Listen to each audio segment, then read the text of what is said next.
सोचिए, सिर्फ कुछ मसालों की तलाश जैसे काली मिर्च और लौंग कैसे एक पूरे उपमहाद्वीप का इतिहास हमेशा के लिए बदल सकती है।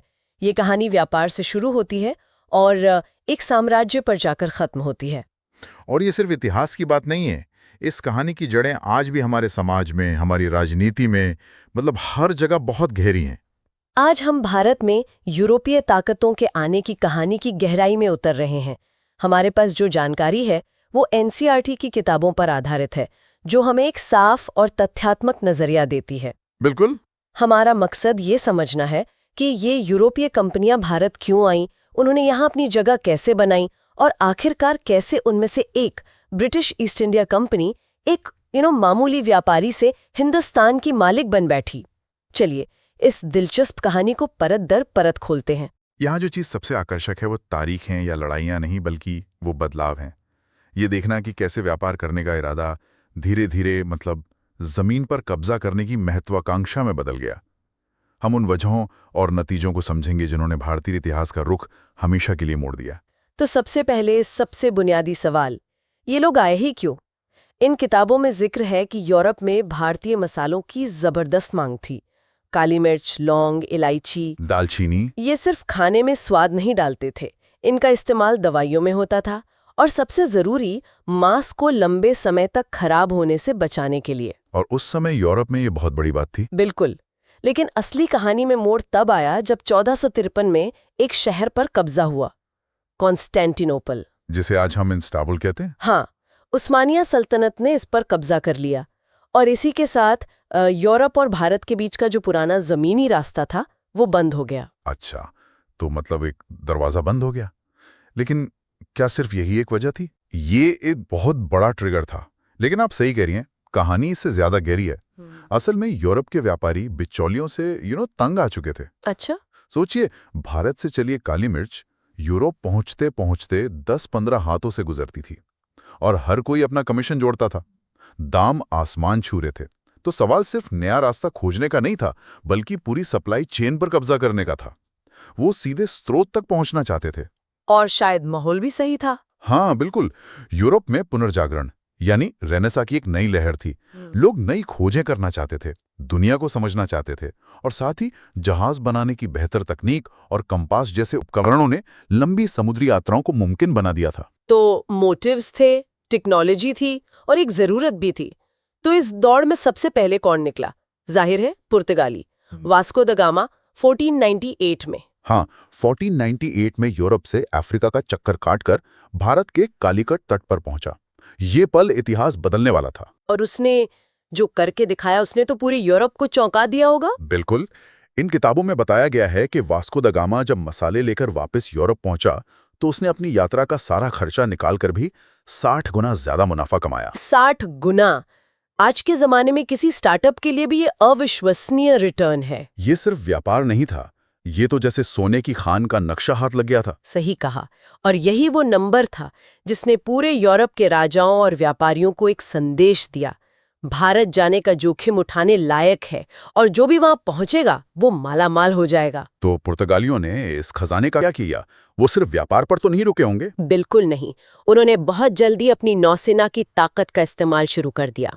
1510 में गोवा को जीता और उससे अपना हेडक्वार्टर बना लिया और यहां से उन्होंने कार्टाज प्रणाली शुरू की। कार्टाज प्रणाली ये क्या थी? इसे आप समुद्र का गुंडा टैक्स या एक तरह का प्रोटेक्शन रैकेट समझ सकते हैं। ओह। पुर्तगाली कहते थे, ये अरब सागर हमारा है, अगर आपको यहाँ से अपना जहाज सुरक्षित ले जाना है तो हमसे कार्टाज नाम का एक परमिट खरीदना होगा, वरना हम आपका जहाज लूट लेंगे या डुबो देंगे। ये सिर्फ व्यापार नहीं, ये समुद्री दादागिरी थी। और साथ ही वो अपने साथ ईसाई मिशनरियों को भी लाए। इरादा एकदम साफ था, सिर्फ पैसा नहीं बल्कि इस पूरे इलाके और समुद्र पर अपना दबदबा बनाना। तो पुर्तगालियों ने एक तरह से समुद्र पर कब्जा करने का एक मॉडल तैयार कर दिया था। और जब इतना मुनाफा हो रहा हो तो जाहिर है कि दूसरे खिलाड़ी भी इस खेल में उतरना चाहेंगे। और अगला खिलाड़ी आया नेदरलैंड से, यानी डच। उनकी यूनाइटेड ईस्ट इंडिया कंपनी 1602 में बनी, जो शायद दुनिया की पहली मल्टीनेशनल कंपनी थी। अच्छा। उन्होंने पुर्तगालियों को कई जगहों से खदेड़ा भी। भारत में पुलिकट और कोचीन उनके बड़े सेंटर थे, लेकिन उनका असली ध्यान इंडोनेशिया के मसाला द्वीपों पर था। लेकिन भारत में उनका असर ज्यादा दिन नहीं रहा। ऐसा क्यों हुआ?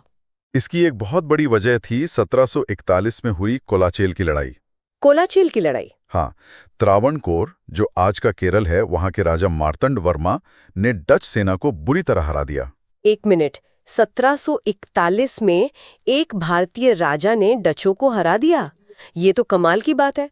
हम अक्सर यूरोपीय ताकतों को अजेय समझते हैं।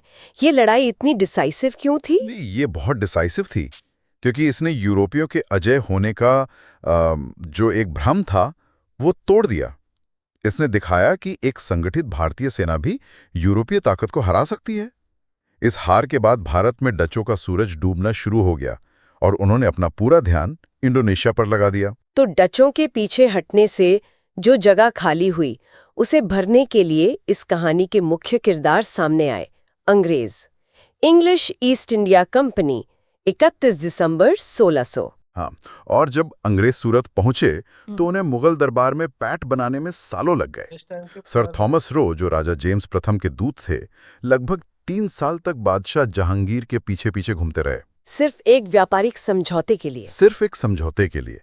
यह दिखाता है कि शुरुआत में उनकी हैसियत कितनी मामूली थी। वो शासक नहीं, याचक थे। हाँ। आखिरकार 1613 में उन्हें सूरत में अपनी पहली फैक्ट्री लगाने की इजाजत मिली। इसके बाद उन्होंने बंबई, मद्रास और कलकत्ता में अपने अड्डे बनाए। और यहीं से कहानी में वो बड़ा मोड़ आता है जहां व्यापारी शासक बनने लगते हैं। इस बदलाव की सबसे अहम कड़ी थी 1757 में हुई प्लासी की लड़ाई। बिल्कुल, प्लासी की लड़ाई को एक बड़ी सैन्य जीत के तौर पर देखना गलत होगा। ये असल में एक साजिश थी, एक धोखा था। धोखा? हाँ, रॉबर्ट क्लाइव ने बंगाल के नवाब सिराजुद्दौला के सेनापति मीर जाफर को अपनी तरफ मिला लिया था, तो लड़ाई शुरू होने से पहले जीती जा चुकी थी।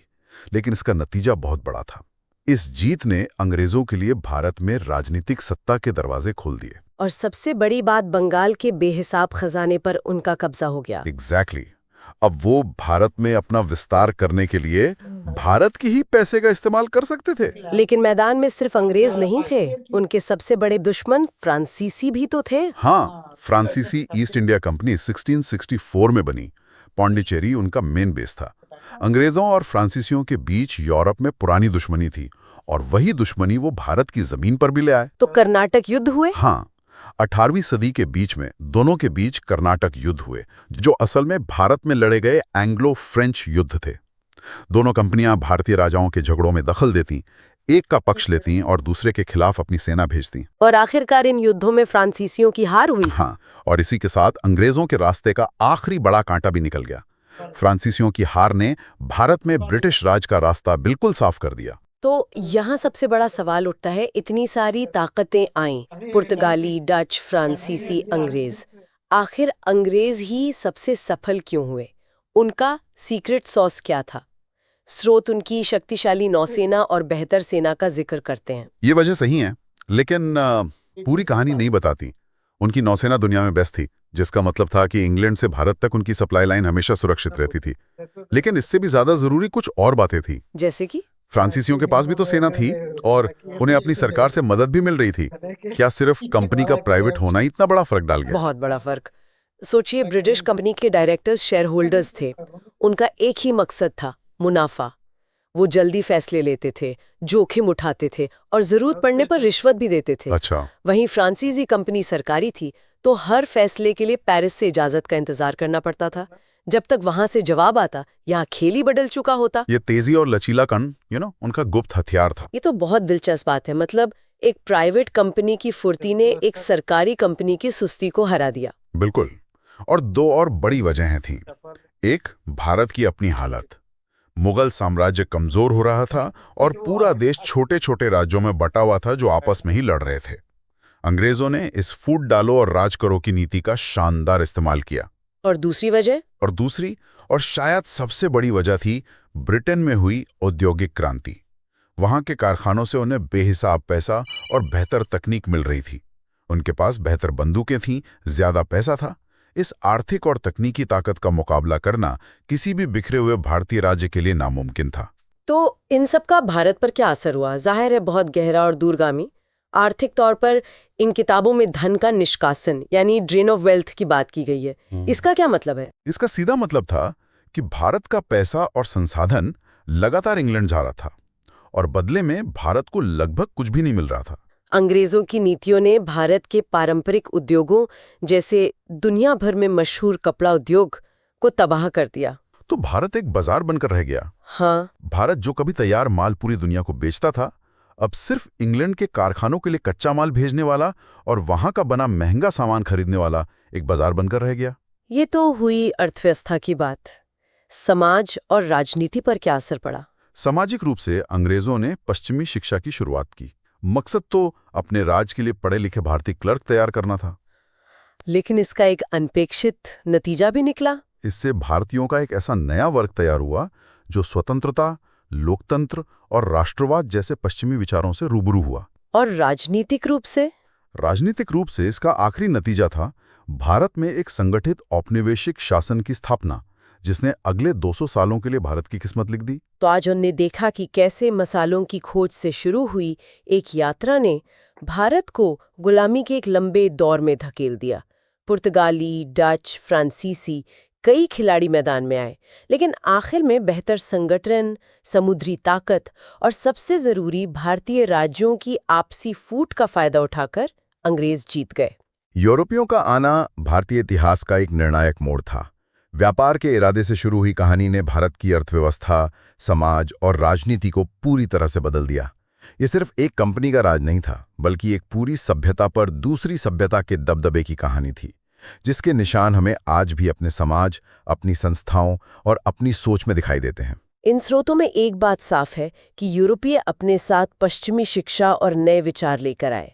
यहाँ सोचने के लिए एक दिलचस्प सवाल उठता है, क्या ये एक विडंबना है कि जिन पश्चिमी विचारों जैसे स्वतंत्रता, समानता और राष्ट्रवाद को औपनिवेशिक शासक अपने राज को चलाने के लिए लाए थे, आखिरकार उन्हीं विचारों ने भारत की आज़ादी की लड़ाई की नींव रखी? इस पर सोचिएगा।